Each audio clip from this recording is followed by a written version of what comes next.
ትንቢተ ኤርምያስ ምዕራፍ 35 በይሁዳ ንጉሥ በኢዮስያስ ልጅ በኢዮአቄም ዘመን ከእግዚአብሔር ዘንድ ወደ ኤርምያስ የመጣ ቃል ይህ ነው። ወደ ሬካባውያን ቤት ሄደህ ተናገራቸው፣ ወደ እግዚአብሔርም ቤት ከጓዳዎቹ ወደ አንዲቱ አግባቸው፣ የወይን ጠጅም አጠጣቸው።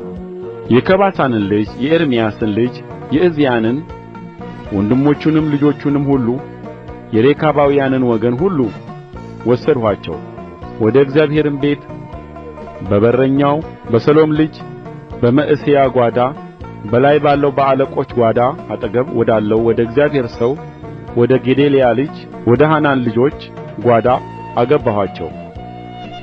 በሬካባውያንም ልጆች ፊት የወይን ጠጅ የሞላባቸውን ማድጋዎችንና ጽዋዎችን አኑሬ የወይኑን ጠጅ ጠጡ አልኋቸው።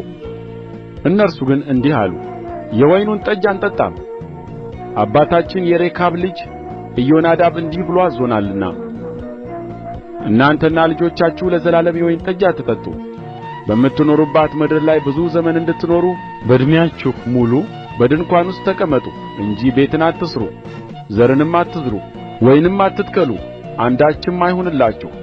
እኛም የአባታችንን የሬካብ ልጅ የኢዮናዳብን ቃል ባዘዘን ነገር ሁሉ ታዝዘናል። እኛም ሚስቶቻችንም ወንዶችና ሴቶች ልጆቻችንም ዕድሜያችንን ሙሉ የወይን ጠጅ አልጠጣንም፣ የምንቀመጥበትንም ቤት አልሠራንም፣ የወይን ቦታና እርሻ ዘርም የለንም። በድንኳንም ውስጥ ተቀምጠናል፣ ታዝዘናል። አባታችንም ኢዮናዳብ ያዘዘንን ሁሉ አድርገናል። ነገር ግን የባቢሎን ንጉሥ ናቡከደነፆር ወደዚች ምድር በመጣ ጊዜ ኑ ከከለዳውያን ሠራዊትና ከሶርያ ሠራዊት ፊት የተነሣ ወደ ኢየሩሳሌም እንሂድ አልን። እንዲሁም በኢየሩሳሌም ተቀመጥን። የእግዚአብሔርም ቃል ወደ ኤርምያስ እንዲህ ሲል መጣ። የእስራኤል አምላክ የሠራዊት ጌታ እግዚአብሔር እንዲህ ይላል፣ ሂድና ለይሁዳ ሰዎችና በኢየሩሳሌም ለሚቀመጡ ተናገር፣ እንዲህም በላቸው፣ ቃሌን ትሰሙ ዘንድ ተግሣጽን አትቀበሉምን? ይላል እግዚአብሔር። የሬካብ ልጅ ኢዮናዳብ ልጆቹ የወይን ጠጅ እንዳይጠጡ ያዘዛቸው ቃል ተፈጸመ። ለአባታቸውም ትእዛዝ ታዝዘዋልና እስከ ዛሬ ድረስ አይጠጡም። እኔም በማለዳ ተነሥቼ ተናግሬአችኋለሁ፣ ተናገርሁ፣ ሆኖም አልሰማችሁኝም። ደግሞም እያንዳንዳችሁ ከክፉ መንገዳችሁ ተመለሱ፣ ሥራችሁንም አሳምሩ፣ ታመልኩአቸውም ዘንድ ሌሎችን አማልክትን አትከተሉ።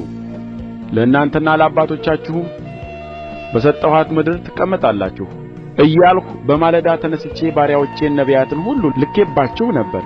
እናንተ ግን ጆሮአችሁን አላዘነበላችሁም፣ እኔንም አልሰማችሁኝም።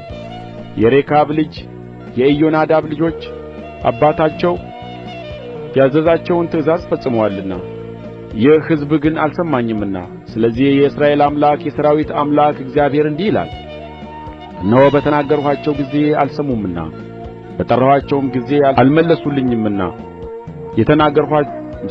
የተናገርሁባቸውን ክፉ ነገር ሁሉ በይሁዳ ላይ በኢየሩሳሌምም በሚቀመጡ ሁሉ ላይ አመጣባቸዋለሁ።